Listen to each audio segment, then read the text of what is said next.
على طريق دولي قرب خان شيخون تستوقفك نقطة ليست عسكرية بل غذائية، بالفطائر بالمعجنات الجميلة.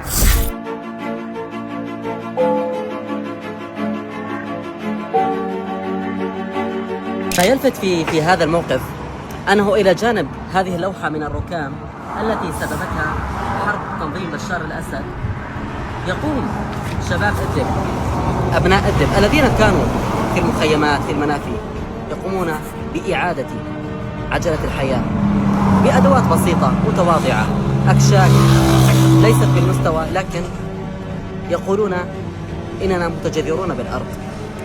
على طريق الدولي لم يعد هناك نقاط عسكرية تستوقفك ويقول لك مين ربك وما هو مذهبك، ويعاملك حسب الانتماء الطائفي أو الانتقام العائلي إطلاقا.